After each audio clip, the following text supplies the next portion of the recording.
Hi, my name is Valerie. Hi, my name is Natalia. I'm Francesca. I'm Marcus, and today we're going to be talking to you about nonverbal communication. Have you ever told someone, I'm fine, but your face totally gave you away? That's nonverbal communication. It's the way that we send messages through our body, voice, and facial expressions when we don't use our words. According to the National Library of Medicine, nonverbal communication has a long history involving many cue modalities such as face, body, and voice. And these three parts of your communication style can really determine the message that you're trying to send across to your listeners. Santa Clara University also states that people can reliably understand 6 emotions, and those being happiness, sadness, fear, disgust, anger, and surprise. That's just because those 6 emotions are much more distinguishable than anything in between, since they're very extreme and tend to have a strong reaction when people experience them. And lastly, the American Psychological Association also just would like to add that nonverbal communication can be very helpful in police investigations and intercultural exchanges, especially when interrogating a suspect or talking to someone on the street. You can tell a lot about a person just by their nonverbal communication style. So what does that really mean? According to the Northfield Guide to Speaking, a big part of delivery is how you present yourself. Your eye contact, posture, gestures, and voice tone. These all shape how your audience feels about your message. So, nonverbal communication is everything we do to communicate without speaking. That includes facial expressions, gestures, body language, eye contact, tone of voice, and even the way we dress or use space around us. So technically supporting what Natalia just said, according to the American Association for the Advancement of Science, honoring these behaviors in yourself and understanding them in others can greatly affect how much trust and respect you build with people. So technically, nonverbal communication is everything we do to communicate without speaking. And now we're going to go into the main types of nonverbal communication. So first we're going to start off with facial expressions.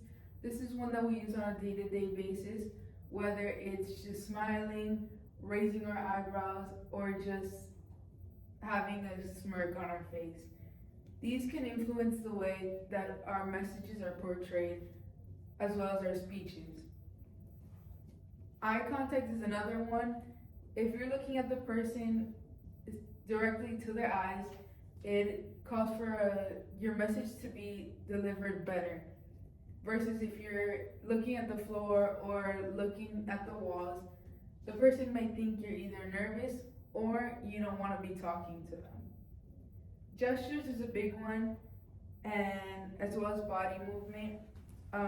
If you're moving your hands while you're talking, using them, it can help deliver your message, and the person might want to, actually be interested in what you're talking about. I have a source from the University of Texas, and Dr. Carol Kinsey Gorman, a body language expert, actually said that gesturing can help people form clearer thoughts, speak in tighter sentences, and use more declarative language. Did you want to add on to the body language? Actually, according to the National Library of Medicine, it was frequently assumed that people's body language conveyed more truth about them than their words did. We also have postures that actually can help us. These are like the types that help the police the most, because they can actually read the criminals or the people they are interrogating. The tone of voice is also really important, because you can actually define whether they're nervous or like they're mad or they're happy just by listening to them. The appearance is also important. You can actually see, or like sometimes it's kind of tricky because you can like stereotype a person, But in reading somebody, appearance is really important, so you can have like an own like thought about a person.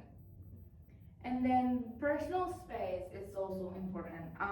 You can actually have like a different like actions when like you too close or like too far from somebody.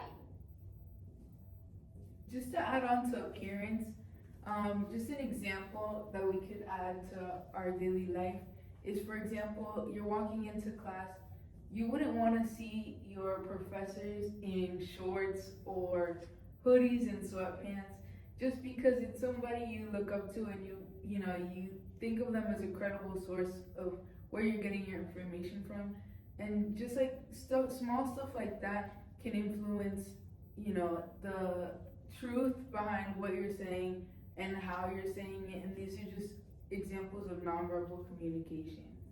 One thing to add to that, I think, is also the way that we use posture. And I feel like in a lot of instances, the way you hold yourself can give you more credibility among your peers. Like if you act mature or like seem more mature or even use like more complex language, people will perceive you as being more credible, take you more seriously, and treat you differently than if you didn't care much about your posture. We're gonna go on to a short activity where we're all gonna say how we feel using the same sentence.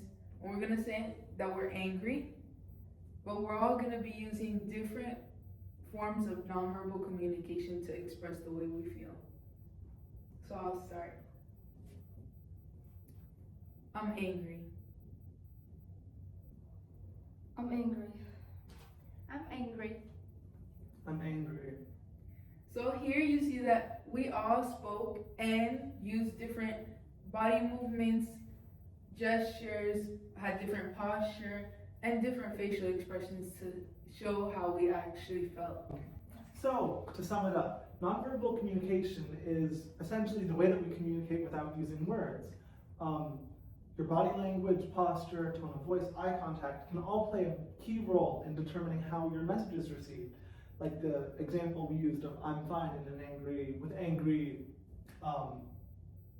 messaging with our nonverbal communication. That tells you how we're feeling without us actually saying how we feel.